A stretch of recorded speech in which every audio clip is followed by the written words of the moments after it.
La minute de l'éditorial avec le capitaine de frégate Cyril Serge Atonfak Guémo, chef de division de la communication.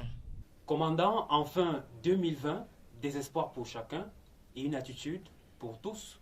Oui, en effet, mon lieutenant.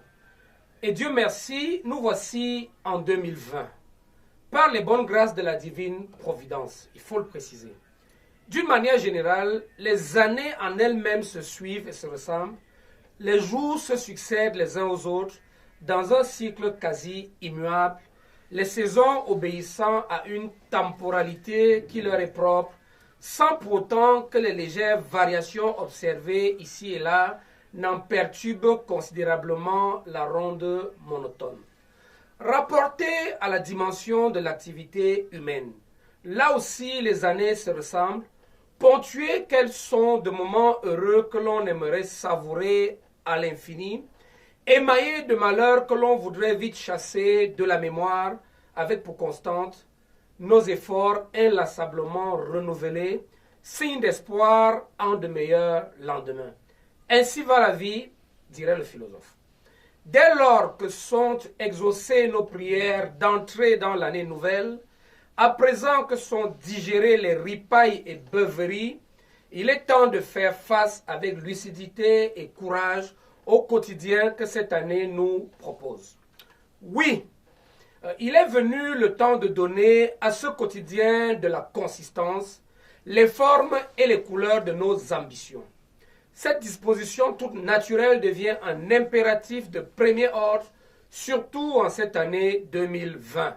Une année charnière dans la vie de la nation camerounaise, en ce qu'elle va conditionner le devenir de notre pays, le Cameroun.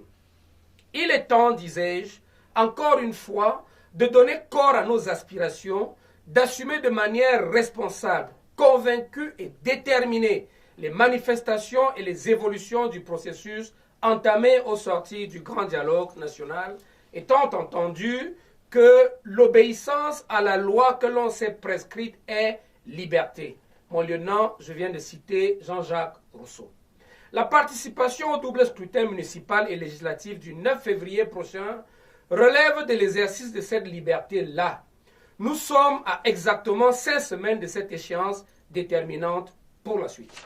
Au ministère de la Défense, l'année 2020 a débuté par les promotions au grade de nombreux militaires méritants, sans oublier bien sûr le désormais traditionnel séjour du ministre délégué à la présidence chargé de la Défense parmi les hommes sur le terrain.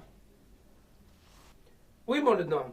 Les promotions au grade obéissent à un calendrier annuel dont le séquencement du reste connu part du 1er janvier justement. Indépendamment des temps et des circonstances, la haute hiérarchie s'est toujours fait un point d'honneur de respecter fidèlement ce calendrier qui est l'occasion pour elle de marquer sa satisfaction à l'endroit des personnels qui se seront distingués par leur sens de la discipline, le goût de l'effort, la disponibilité, l'engagement et le dévouement à la nation dans l'accomplissement de leurs devoirs. Ce 1er janvier 2020 n'a pas dérogé à cette règle. Des centaines de militaires de tous les grades ayant étreigné le fruit de leurs efforts. Dans toutes les garnisons, la foule qui a accouru nombreuse aux prises d'armes solennelles de remise des attributs est un vibrant témoignage de la solidité du lien osmotique qui unit l'armée camerounaise à sa nation. Un autre témoignage d'inséparable unité est le séjour du ministre délégué à la présidence chargé de la défense au milieu de ces hommes déployés du côté de notre frontière méridionale, à qui aussi précisément. Ici, dans la région administrative du Sud, pas de prise d'otages, pas de violence de nature terroriste, pas d'opération antiterroriste. Mais nonobstant la présence en ces lieux si éloignés de la capitale, du MINDEF et de tout le gratin de la hiérarchie militaire, est la preuve de l'importance que revêt chaque point du territoire national aux yeux des responsables en charge de la sécurité des Camerounais. À la suite de ceux déployés à Kidji-Matari, Fotokol, Manfé, à la suite de leurs frais d'armes engagés en opération de maintien de la paix à Bangui et à Bossangoa en République centrafricaine, les personnels en garnison à Kiossi ont eux aussi mérité de la hiérarchie, ces fraternelles attentions qui valent pesant de motivation. En un mot, chaque soldat camerounais compte où qu'il se trouve. Et comme nous l'avons toujours affirmé, et ce, quelles que soient les menaces et tentatives d'intimidation, le Cameroun restera résilient, solide et debout en 2020. Et c'est ainsi que la patrie vaincra, que la nation triomphera, pour que vive à jamais le peuple camerounais, un et indivisible, uni dans son originale diversité. À samedi prochain.